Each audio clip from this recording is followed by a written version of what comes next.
Hi everyone, hope that you're doing well wherever you may be in the world.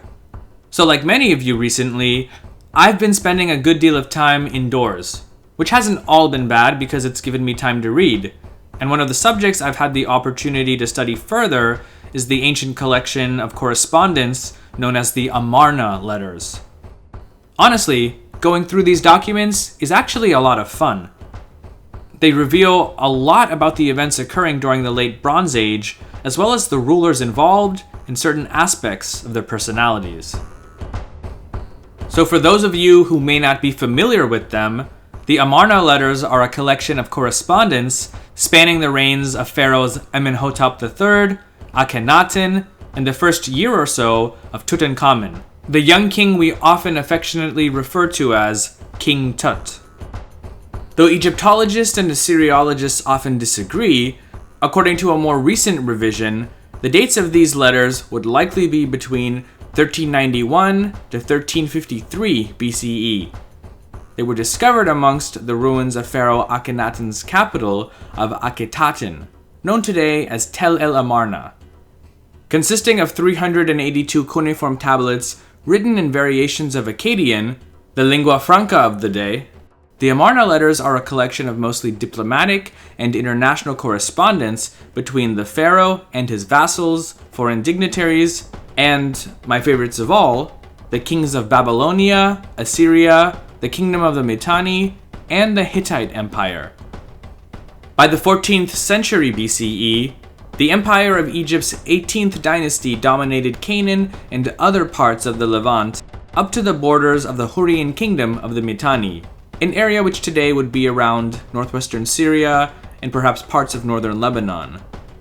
Egypt at the time was on good terms with most of the great powers of the region, the Mitanni, Assyrian, and Babylonian kingdoms. The exception may have been the land of Hatti in central Anatolia, which was the home base of the Hittite Empire. Their rise was causing some turbulence between the pharaoh and his subjects in the Levant. Most of the Amarna letters are between the pharaoh and his commissioners, vassals, and mayors who presided over the various Canaanite city-states on his behalf. These letters are amazing and really give us a wealth of knowledge along with some of the minute details of what was going on in Egypt, the Levant, and other parts of the ancient Near East during the latter part of the Bronze Age. So, let's first learn a bit more about the letters themselves and then have some fun reading their contents. As I mentioned before, the Amarna letters are clay tablets which were all written in cuneiform script and overwhelmingly in some form of Akkadian, though a few tablets also appear in Hurrian and Hittite, which were the languages of the Mitanni and Hittite Empire, respectively. I also say some form of Akkadian because the dialect used in the letters is by no means uniform. While those tablets that originated in Mesopotamia, namely Babylonia and Assyria, were written in standard, you could say, proper Akkadian, those that came from other areas, especially the Levant, were often a hybrid of Canaanite and Akkadian languages. Other letters are a mix of Akkadian and Hittite, or Akkadian with some Hurrian mixed in. As you might have guessed, scribes at Tel El-AMARNA had to have been conversant in several languages in order to do their jobs well. The first set of letters that we'll examine are between the pharaoh Amenhotep III and the Kassite king of Babylon, Kadashman-Enlil I. Kadashman-Enlil, the king of Karduniash, which was what Kassite Babylon was called at the time, writes to the pharaoh that he had no reliable information with regard to the well-being of his sister, who had previously been sent to Egypt as a bride for the pharaoh. Thus, he was not about to fulfill the pharaoh's request that he send yet another princess, this time his daughter, for marriage as well. I guess Amenhotep III really liked Babylonian women. A translation of Amenhotep III's reply is as follows. Say to Kadashman-Enlil, the king of Karduniash, my brother, on behalf of Amenhotep III, the great king, the king of Egypt, your brother. All is well with me. May it be well with you. May it also be very well with your household, your wives, with your children, and with your magnates, your horses, your chariots, and throughout your lands. It is well with me, it is well with my household, with my wives, with my children, with my magnates, my horses, my chariots, and numerous troops. In my lands, it is very well. Now, I have received word, which you sent to me regarding her, which said, Herewith you request my daughter as your wife, while my sister, whom my father gave to you, is there with you. Nobody has seen her. Is she dead or alive? These were the very words you sent to me on your tablet. Did you ever send a dignitary who knows your sister, who could speak with her and identify her? So, let him speak with her. The men whom you sent are nobodies. One was an ass herder from some land. There is not one among them that knows her, who was close to your father, who could identify her. Why will you not send a dignitary who will speak the truth to you about the welfare of your sister who is here? Then you may believe the one who enters to see her quarters and her relationship with the king. So let's take a closer look at this letter. After the pleasantries and salutations, the letter gets to the heart of the matter. Basically, we learn that in the past, Amenhotep III had received Kadashman-Enlil's sister as a bride, and now the pharaoh had requested another bride-to-be, this time Kadashman-Enlil's own daughter. However, we learn from this letter that the Babylonian king is quite hesitant to comply because he doesn't know the welfare of his sister. Was she well or even alive? Amenhotep seems to have been insulted due to 1, the accusation that the Babylonian princess, one of his wives, would have been mistreated, and 2, that the envoys sent to recognize and confirm her well-being were not notable dignitaries, but rather commoners. How would commoners, even if they were Babylonians, been able to have recognized her? The pharaoh then remarks that Kadashman-Enlil would be better served by dignitaries who could actually recognize his sister and properly report back to him that she's being treated well in Egypt. In another letter between the two, it seems that the issue of Kadashman-Enlil's missing sister has been resolved, and now he's ready to send his daughter, who has come of age, to be another one of the pharaoh's wives. However, the Babylonian king complains about Amenhotep's lack of goodwill shown towards both himself and his kingdom, and basically accuses him of being cheap. After the standard pleasantries and salutations, which are pretty much identical to that of the last letter, Kadashman-Enlil tells Amenhotep, As for my daughter, the girl whom you requested for marriage, she has matured into a marriageable woman. Send an entourage and take her. Previously, my father would send an envoy to you and you would not detain him for long. You would send him off in a timely fashion and my father would deliver a beautiful goodwill gift.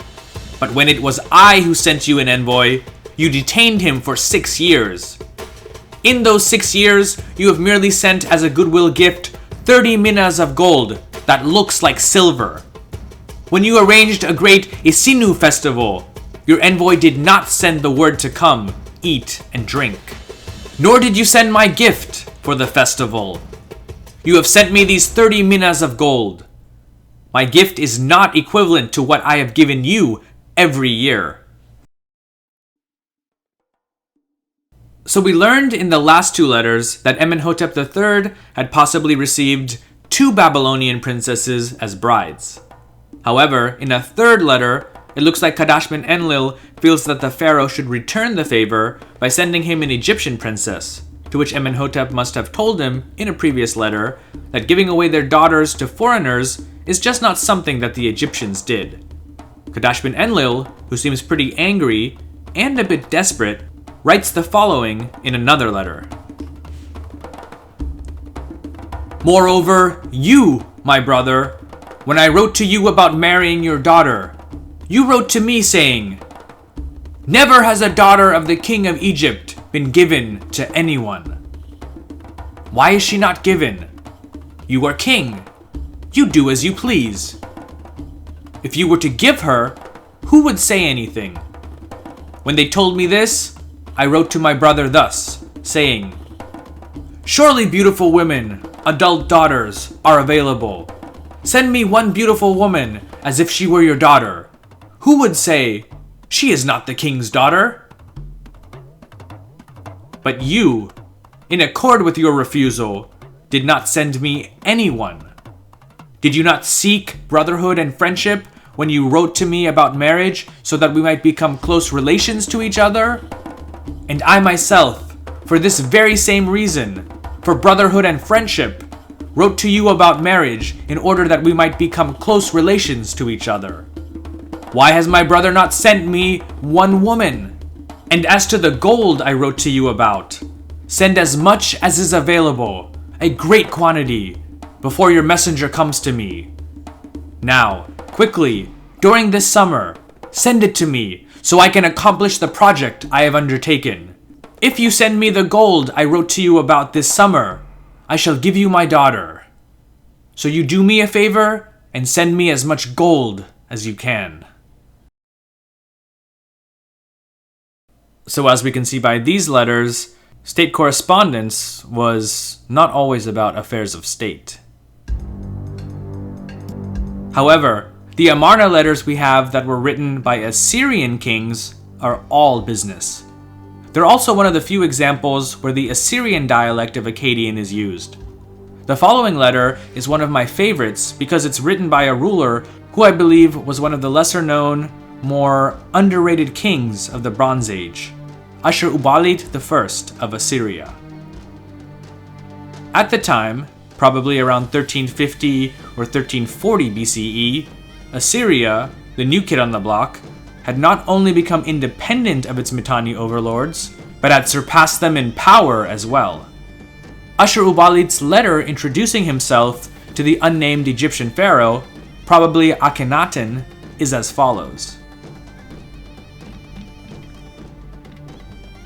"To the king of Egypt, say, thus says Ashur-uballit, king of Assyria, may it be well with you, your household, your land, your chariots, and your troops. I have sent my envoy to you, to see you and to see your land. I have entered into communication with you today, as up to this time my forefathers never entered into communication. I have had sent to you a fine chariot, and a pair, and a jewel of real lapis lazuli, as presents to you. Do not detain my messenger, who I have sent to you. He is to see you and come back. Let him be acquainted with you and your land, and then let him come back." Of all of the 382 known Amarna letters, the most, about 70, come from a certain Rib-Hadda, the mayor of Gubla, better known to us as Byblos. Even at that time, Egypt and Byblos had an extremely long and prosperous relationship of over 1,000 years. Most of Rib-Hadda's letters to pharaohs Amenhotep III and later Akhenaten essentially contain the same message. Byblos is always in peril and in constant need of royal support, which, at least according to his letters, never really seems to come. Rib-Hadda's main nemesis seems to have been a certain Abdi-Ashurta of the somewhat lawless and backwater state of Amurru. Abdi-Ashurta and his sons harassed Byblos and other cities by recruiting people known as the Hapiru, also known as Habiru. The term Hapiru or Habiru is believed by many scholars to be the origin of the word Hebrew. In Rib-Hadda's time, it was a general term designated for people who had been uprooted from their lands and, having no place to really call their own, lived on the fringes of society. Though they had a reputation for being outlaws, many of them were simply day laborers or mercenaries. They were also easy and willing recruits for Abdi-Ashurta, since he promised them freedom if they revolted against the pharaoh. Of course, this is what Rib-Hadda would write to the pharaoh. Abdi-Ashurta, and later Aziru, his son, would write their own letters pleading their innocence and affirming their loyalty to the crown. In reality, both were simply looking out for themselves. Sometime after Abdi-Ashurta's death, Aziru took over his operations and switched sides to become a vassal of the Hittite king. But now, let's take a closer look at the situation by reading one of Ribhadah's many letters to Amenhotep III. Ribhadah speaks to his lord, king of all lands, great king, king of battle. May the lady of Byblos grant power to my lord. At the feet of my lord, my son, sevenfold, 7 times I fall. May the lord king know that Byblos, faithful maidservant of the pharaoh since the days of his ancestors, is safe. But now, the king has let go his faithful city from his hand. May the king look up to the tablets of his father's house to check whether the ruler who is in Byblos has not always been a faithful servant. Do not neglect your servant. For the war of the Hapiru against me is severe, and, by the gods of your land, our sons and daughters are finished. All my towns that are in the mountains or on the seacoast have joined the Hapiru. Only Byblos, together with 2 towns, is left to me. But now, Abdiashirta has taken Shigata for himself, and he said to the men of Amiya, "Kill your prince, then you will be like us, and you will be at peace."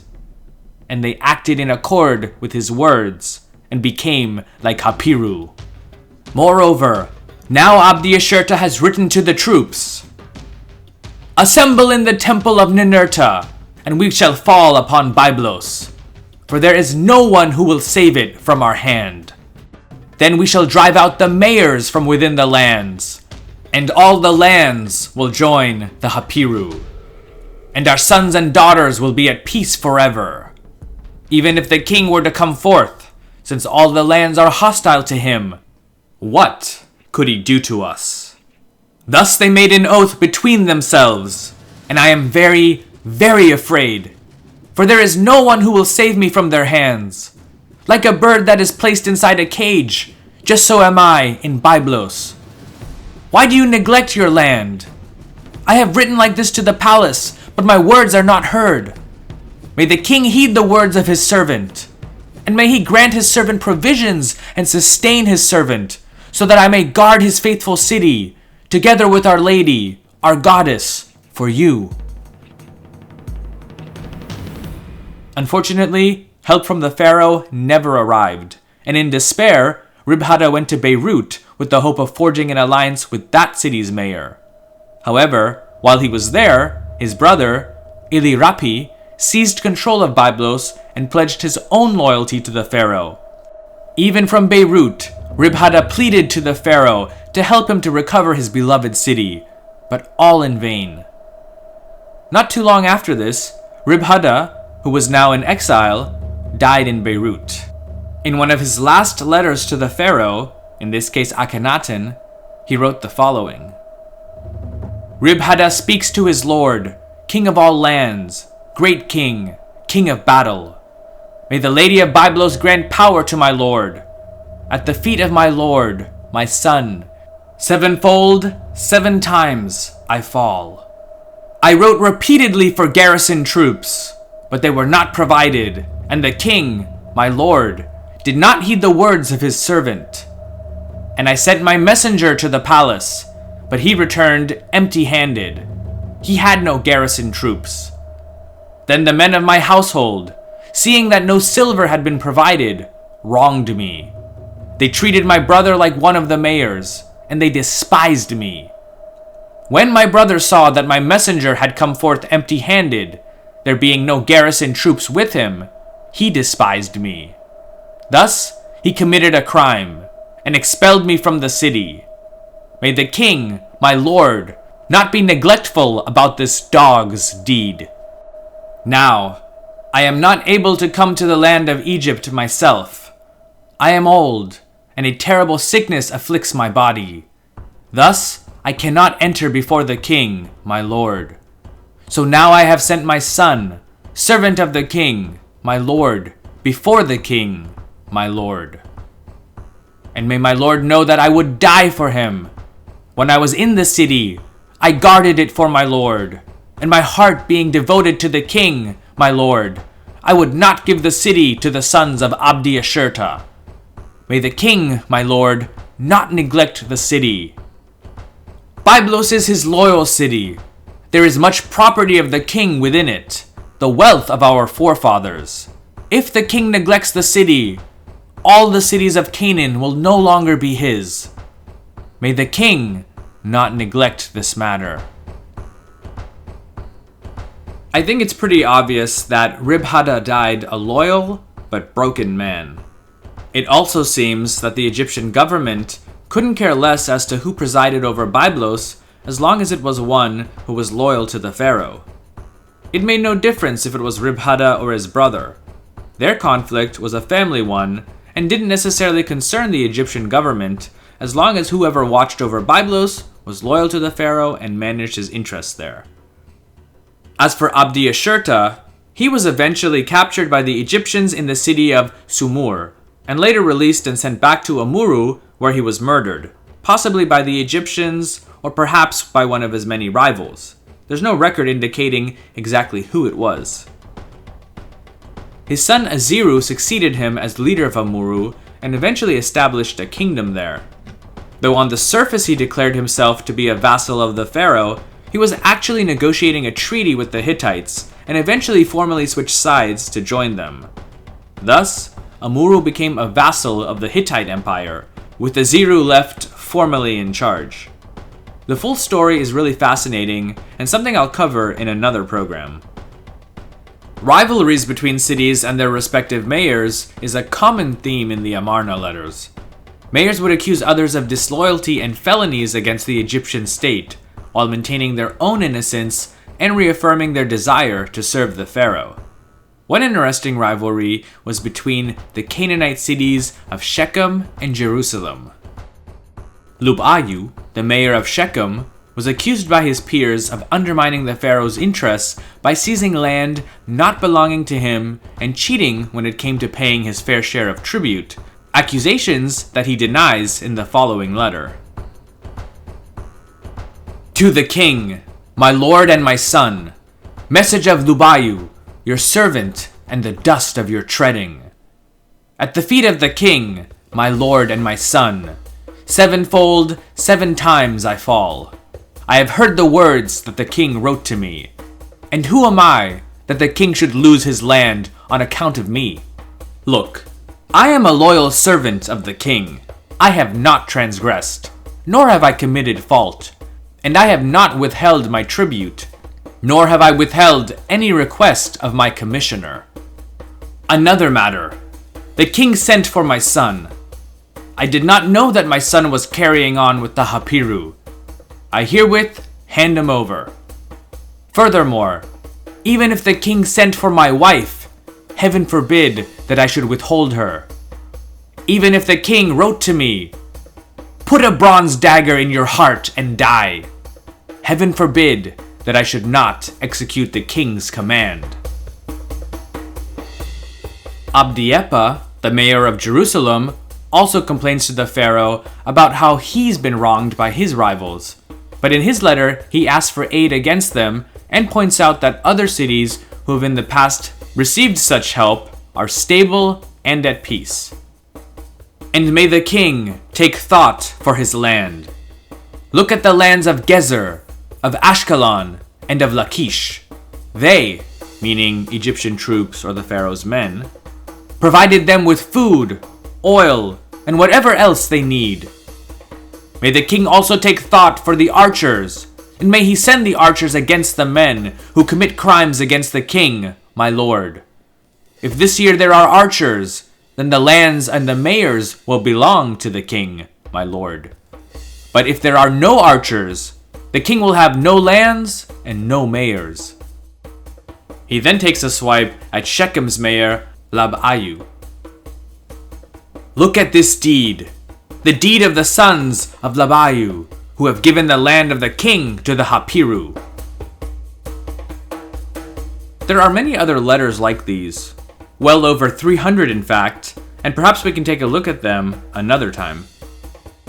Thanks so much for stopping by and listening to the program. I really appreciate it. I hope you learned something, and if you did, please subscribe, because there's a lot more content like this coming up. You can also follow History with Sai on Instagram, Facebook, and Twitter, and of course on the main YouTube channel. Thanks again, and I'll catch you in the next episode. Take care and stay safe.